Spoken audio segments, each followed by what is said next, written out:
even though you're going to probably have an issue with this, they were racist. Shannon, you're out of your depth here, honey.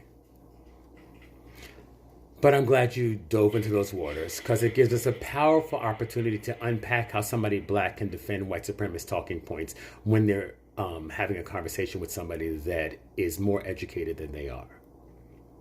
Throughout this interview, Amanda Seales consistently relays her experiences with race and racism.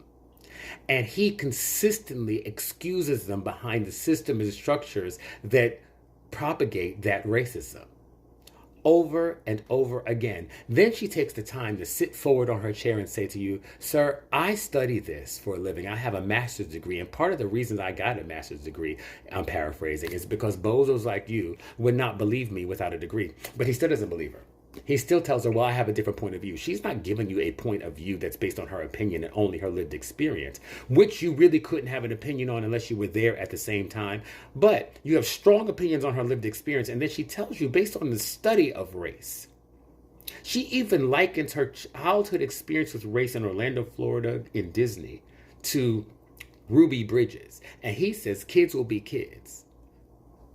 And she's talking about her experience as a 10-year-old and what her experience was. And he invalidates it.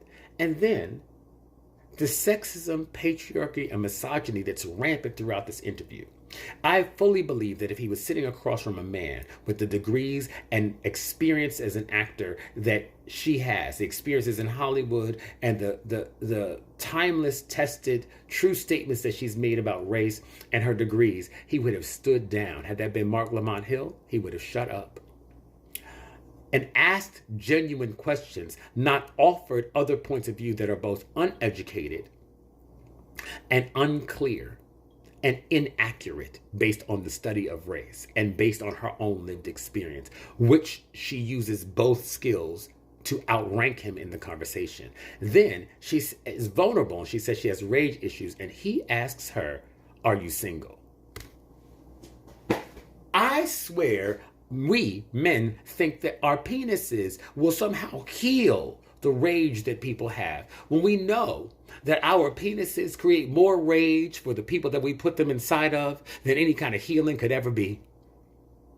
Shannon, when you're out of your depth, the first step to getting to dry land is knowing that you're out of your depth. And shh, because she was trying to save you. But you exposed yourself as somebody who is willing to throw people under the bus out of the idea of fairness. And this is actually how internalized white supremacy works, because you think the system and structure is benign when it is actually designed to harm black people. Just like you got harmed off of a show that you were making millions of dollars off by a white man who little boyed you, who basically treated you like you were his inferior. Sir, you're out of your depth. She was trying to save you. Shut up and